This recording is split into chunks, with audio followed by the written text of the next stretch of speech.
aspirations to be great, who could only imagine being on TV one day, much less global television for the world to see. And in just a few short months with that vision that Legacy Rise Sports had, they made that a reality. Yeah. We haven't seen a global broadcast on the continent of Africa in 50 years. You're talking about Muhammad Ali and George Foreman. And now I believe that that show you saw last Friday, just a few days ago, is the beginning to Ghana being the door for global sports across the entire globe.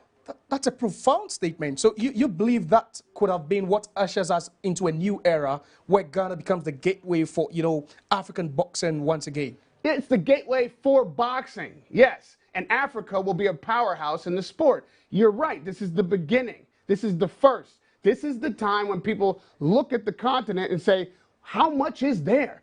The resources, as we know, are always rich. And the people have become accustomed to coming here, mining the resources, and taking them home for their own use and leaving us in the lurch with very little to count for. But this is no longer. We're not having this anymore. That we know around the world, global Africans is what I like to call myself and those of us who are historic on the diaspora. We are uniting our resources. We are using our influence. I am sitting here with you today, right now, so that I can speak to the people that this show reaches. But you know what's going to happen as the people that are reached by this show in the region, it will also ripple out to the rest of the world. I'm born and raised in America. I now work most frequently in the United Kingdom, and I find my heart in Africa, and my home in Ghana. And so those ripples will affect everybody. So there's no way I'm coming to Accra and not sitting with you. You understand? I get it. Yeah. Interested, Radio Rahim. So we're currently in the studios and we are having an interesting conversation with one of the most renowned ringside announcers, Radio Rahim. He's currently here with me. Radio Rahim, now talk to me a bit about the bout on Friday, the quality you saw, in that title fight between Andrew Tabiti and then also Dixon. Perhaps you witnessed some of the undercards as well. There was Daniel Gosh, one of the best fighters, upcoming, promising fighter. What did you see? Let me tell you something, bro. Gosh, Alote, stole the show.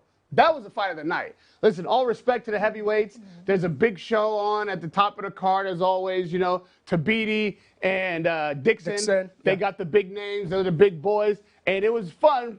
Tabiti pretty much just made easy work of Dixon. He did his best. He put every effort he could forward, but Tabiti was too much for him. However, that undercard fight, which for me could have been the main event, Alote and Gorsh, was like the whole crowd. I think it was electric in the one. It was the most electric. Every punch, they were living and dying with it. They saw themselves really as the representatives of their tribe, of their community, of the culture from which they came. And yes, they're both Ghanaian, they're both local, but you could see that it was from road to road who was cheering for whom and who was backing whom. And it was even, 50-50, and each man gave every bit that they had to produce and perform. And so in this fight, there were no losers. Yes, Alote won, and he should have gotten the victory, but the entire continent won because they saw what was possible here on this entire continent, not to mention what Ghana itself can produce, what the Jamestown community of boxing is able to provide as entertainment for the entire globe. This is a brilliant, classic fight. This will be looked back on in history as the first one in the gate that brought global boxing's attention to the continent. These boys should be proud, and Ghana should be proud of them. Interesting. You are an expert in boxing, Radio Rahim. What do we have to do now? We've gotten to a certain stage where you believe now it's the dawn of a new era. Now, what do we have to do consistently to get there again? You said it right there in the question, consistency. We must continue to produce, and we have to elevate our level. Whatever we did Friday was better than we've ever done, but it is not good enough for the next time. From that starting point, just as the world will find its way to Ghana and the eyes and ears of the boxing community and the community at large around the world will start to give us some attention, start to look at what's happening here, we have to continue to give them better and better every time they look. If you look at Ghana and look away and look back, the time you look back should be better than the first time you saw us. That is what is necessary. Consistency, constantly elevating, getting better every time, and with that, It's where do you go and you get something better every time you show up that you don't return to? No place. That is how you keep people coming. And I don't believe that what we saw on Friday night was the best that we have. It was just the best on that Friday night. We have better to do and better to give. And the people that we saw on Friday night, next time we see them, they will be better. That is what we need to continue to do. And I believe that we will and can do that. Interesting. But you believe Africa has got what it takes to get a world champion in the next couple of years? Azuma Nelson was sat ringside for this fight. He is the greatest African boxer in the history of boxing. You think so? You Absolutely. know so. Absolutely. He held that title for 10 years. He still remains living in the country from which he hails. He is an icon here. He is the kind of person who every fighter and any person who has ambitions beyond these shores should look at for guidance. He's a wise man, and he's loyal to the continent, and he is at home in Africa, not just because he's African, but because he's Ghanaian. He sits here in your community as a resource. He's like a national treasure.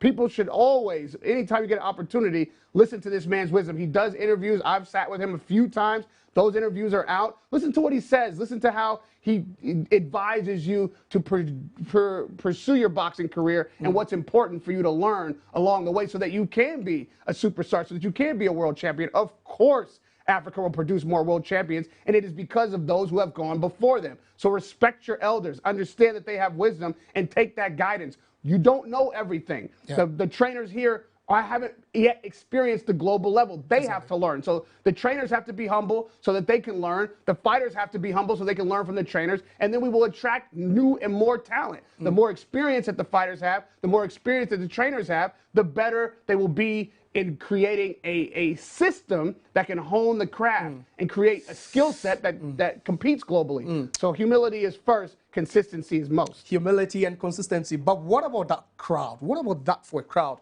at the arena, Radio Rahim? Unmatched. Unmatched. The atmosphere is unmatched. You are not getting this in Saudi Arabia with the biggest fights in Riyadh. the world. You wouldn't get this. There's no way. In Belfast. You're not getting this in London.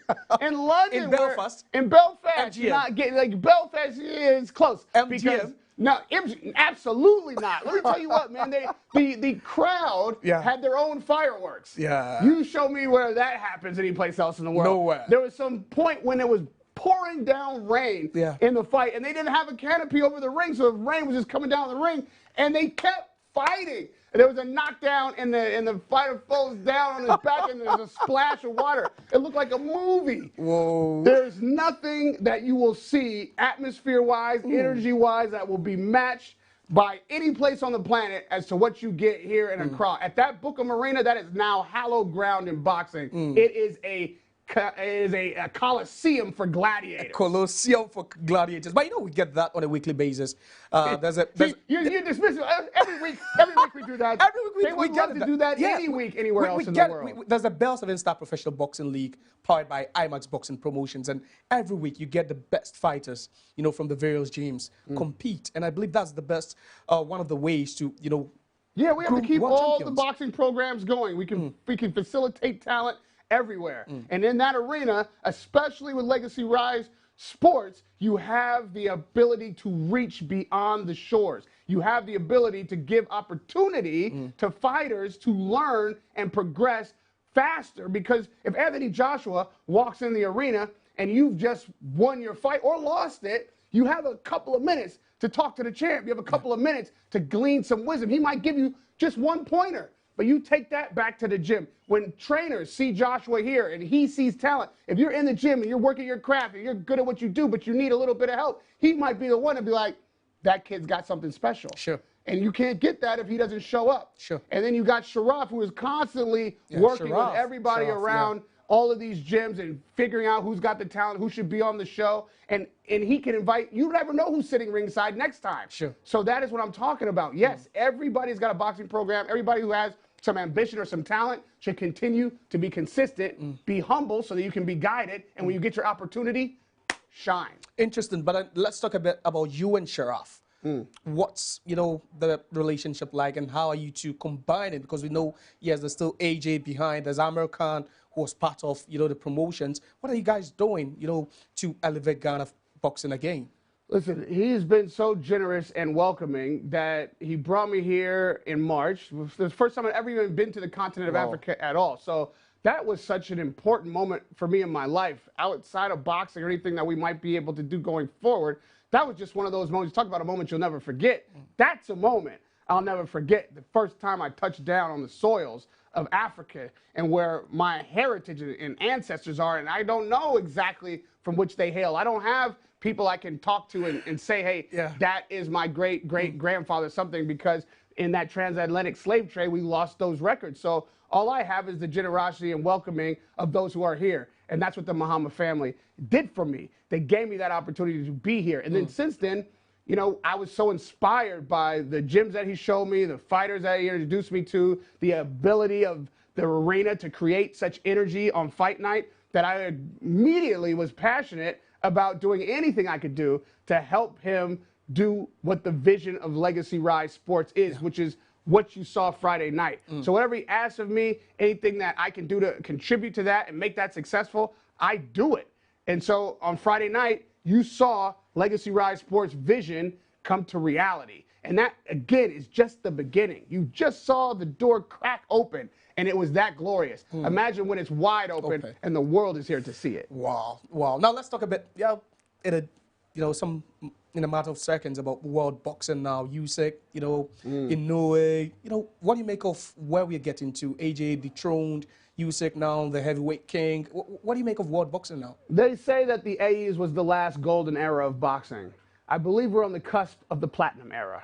We're about to see really in time when talent and ability to entertain, which is important, and skills will pay the bills. We are seeing the matchups that we want to see when we want to see them, and that's always been a challenge in the sport. In the 80s, there was so much talent, so much in multiple weight classes, just impacted with talent. So you could go heavyweight, middleweight, lightweight, welterweight, wherever you were at, there was a great deal of talent at that time. And the promotion game was not, it wasn't a monopoly, but there were a few players, and so they were able to kind of mix and match a little bit, but it never really was a time when really there was a central organization that could continuously put on big match after big match after big match and develop the best talent and give those best talent fighters opportunities immediately. And that's the time that we're in now.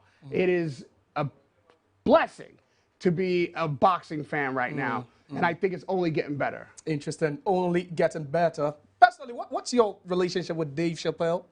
Dave Chappelle is my best friend. He's your best friend? Yeah. AJ? AJ, today is the day after AJ and I spent an entire day going around Ghana and just really, I think, cemented my relationship with him outside of boxing. I think he's a personal friend now. And because I'm a journalist and he's a fighter, we keep a distance. Like, I have to keep a distance that's professional. And so I've covered him for 10 years as an athlete and me as a journalist. And I've always liked him. I think he's liked me. We've gotten on well professionally, but there wasn't a personal relationship there as we were colleagues. He had his job to do and I had my job to do. But he had his job to do and I had my job to do. But something changed in the last 24 hours. I was so moved that he came here and did what he did for Ghana. And I've seen the reaction of the people, how important it was to them. And then yesterday, we spent more time as personal friends than we have in 10 years. And I saw what kind of man he is, and I appreciate that. So yeah, it's funny you asked me that question right now, because 48 hours ago, it might have been a different answer. But right now, I'd say that is my friend and colleague, in that order. In that order. You know what I mean? When we get back to the work, when we're in the arena, when we're doing press conferences, well, then he's my colleague. That's a friend outside of the sport. Thank you so much. So that's Radio Rahim. Did I mention it right? Did you? Radio, of course. Radio. No, I want to mention like Deontay Wilder did it. Radio Rahim. No, that's not it. Till this day. That's it. Thanks so much. All right, so it's been an interesting tete-a-tete with Radio Rahim. Modern day, talking about modern day boxing journalist. This guy is top there, and I'm so honored and privileged to host him in the studios of Max TV. That's all we have for you today. Definitely tomorrow we'll be back again for more, and that's my guy. Can I shout your name out? Yeah. Josiah. Josiah Okokwe. Give me Josiah Okokwe. Radio Rahim Josiah Okokwe. Yeah. Till this day. Till this day. All right, we're out. Bye-bye.